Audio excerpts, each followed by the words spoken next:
Hello, and welcome to Story Craft Portal. Today, we bring you a chilling true crime story that shook New York City. This is the tragic case of Christina Una Lee, a young, talented woman whose life was brutally taken inside her own home. How did a stranger manage to follow her into her apartment? What really happened that night? Stay with us as we uncover the horrifying details of this case. She was young, talented, and full of life. Living in New York City, Christina Una Lee had a bright future ahead of her. But on one tragic night, a stranger followed her home, and she never came out alive. What happened inside her apartment was horrifying, a brutal crime that shocked the entire city. This is the chilling story of her final moments and the man who turned her home into a crime scene. It was a cold February night in New York City. Christina Una Lee had just finished an evening out with friends. She was a talented designer, well-liked and full of life. After a fun night, she took a cab home to her apartment in Chinatown. Unaware that danger was lurking close by. As she stepped out of the cab and walked toward her building, a man named Asamad Nash noticed her. Nash was a 25-year-old homeless man with a history of small crimes. He had been wandering the streets, and when he saw Christina enter her building, as soon as Christina stepped inside her apartment, she barely had time to react. Asamad Nash forced his way in, slamming the door shut behind him. The hallway fell silent, but inside, terror had begun. Christina must have realized immediately that she was in danger. Her apartment was supposed to be a safe space, but now, a stranger was inside with her. The walls were thin, but no one in the building could hear what was happening. At least, not yet. Nash, a man with a history of arrests, had nothing to lose. He had followed Christina with a purpose, and now he was inches away from her. Did he threaten her? Did she try to fight back? The exact details of those first moments remain unknown. What is clear is that Christina was now trapped. Her phone was inside, but could she reach it? Could she scream for help? Every second mattered, and every move could mean life or death. Outside, the building was quiet. Neighbors were asleep. No one knew that behind that locked door, a nightmare was unfolding. Inside the apartment, Christina Una Lee knew she had to do something. A strange man had forced his way in, and she was trapped. Panic must have set in, but she had no time to think, only to act. Did she try to run? Did she reach for her phone? Whatever she did, Nash didn't let her escape. A struggle broke out between them. Christina was fighting for her life, but Nash was stronger. At some point, she must have screamed. Her voice echoed through the thin walls of the building, reaching the ears of her neighbors. Some of them later reported hearing noises, thuds, and cries. But in a city like New York, strange sounds were not uncommon. Did they think it was just another argument? No one called the police. At least, not while the struggle continued. Furniture shifted, objects fell, and the situation turned violent. Nash had already crossed the line by breaking in, and now, things were spiraling out of control. Christina was still fighting, but time was running out. Outside, the world kept moving, unaware that a horrific crime was unfolding behind that locked door. Christina was fighting with everything she had, but Nash was relentless. The struggle grew louder, furniture crashed, and finally, her screams became impossible to ignore. Someone in the building heard the terrifying sounds and realized something was very wrong. That a neighbor, alarmed by the noise, dialed 911. "Someone is screaming for help," they reported.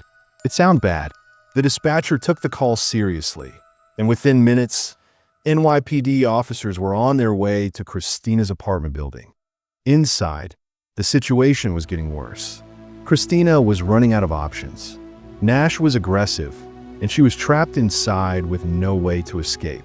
Had she tried to reach for the door? Had she managed to grab anything to defend herself? The details of what happened next are still unclear, but one thing was certain: her life was in grave danger. As police arrived at the building, they rushed up the stairs, hoping to stop whatever was happening inside. But they had no idea that behind that door, time was slipping away. Christina needed help, fast. The question was, would they get to her in time? The police arrived within minutes, rushing up the narrow stairwell toward Christina's apartment. The hallway was quiet now, too quiet. The screams had stopped. The officers knocked on the door, their voices firm. New York City Police. Open the door. No response. They knocked harder, but the silence remained. The door was locked from the inside. That meant whoever was in there wasn't planning to come out. The officers exchanged glances, realizing the situation was critical. Inside, Christina was no longer able to call for help. What had happened in those last few minutes? Had she lost consciousness? Was she still alive? The police didn't have time to waste. One officer radioed for backup, while another began preparing to force the door open. They didn't know what they would find inside, but one thing was clear: whatever had happened, it wasn't over yet. The apartment was just a few inches away, but for Christina, those inches might as well have been miles. Would the police get inside in time, or had they already come too late? The officers had no choice. They had to break down the door. With a powerful kick, the wooden frame cracked but didn't give way. Another strike, and the lock finally snapped. The door swung open. The apartment was dark and eerily silent. Flashlights cut through the dim space as the officers stepped inside cautiously, their hands on their weapons. Something was wrong. The air felt heavy, the kind of stillness that follows something terrible. Then they saw IT blood. IT was smeared across the floor and walls, leading toward the bathroom. The officers moved quickly, following the trail. Every step they took, the tension grew. Was Christina still alive? Was the attacker inside, waiting? Reaching the bathroom door, they found it shut. One officer grabbed the handle. It was locked. Another officer stepped back and kicked it open. What they saw inside would haunt them forever. The bathroom door flew open with a loud crash. The officers rushed in, their flashlights sweeping across the small space. Then they saw her. Christina Una Lee was lying motionless in the bathtub. Blood covered the white tiles, staining the floor beneath her. She had been stabbed multiple times, too many to count at first glance. The brutal attack had left her with no chance to survive. The room was eerily quiet except for the officers' tense breathing. They checked for a pulse, but there was none. Christina was gone. Then, movement point one officer's flashlight caught a shadow near the far side of the bathroom. In the corner, partially hidden, was Asamad Nash. He was still inside the apartment. He hadn't tried to escape. He had been there the entire time. For a moment, no one moved. Then, suddenly Nash lunged. The officers barely had time to react. Asamad Nash, who had been hiding in the bathroom, suddenly lunged forward. His eyes were wild, his hands still stained with blood. "Stay down," one officer shouted, drawing his gun. Another officer reached for his taser, ready to subdue Nash if he made another move. But Nash wasn't backing down. He muttered something under his breath, his body tense, as if he was deciding whether to fight or flee. The officers didn't give him a choice. Within seconds, they tackled him to the ground. He thrashed and resisted, screaming incoherently, but he was outnumbered. They forced his hands behind his back and snapped the handcuffs on. The bathroom, once a crime scene, now echoed with Nash's shouts as he was restrained. The officers exchanged looks, relief mixed with the weight of what they had just witnessed. Christina was gone, but her killer was caught. The nightmare inside the apartment was finally over. But outside, the world had yet to hear about the horror that had unfolded that night. With Asamad Nash restrained, the officers pulled him up and led him out of the apartment. His shouts echoed through the stairwell as he resisted, but the handcuffs were tight. Neighbors peeked through their doors, watching in shock as he was dragged away. Some had heard the screams, but never imagined it would end like this. Outside, the flashing red and blue lights of police cars lit up the street. Reporters and onlookers had already gathered, sensing something terrible had happened. The officers forced Nash into the back of a patrol car, while investigators entered. Asamad Nash was taken into custody, charged with murder and burglary.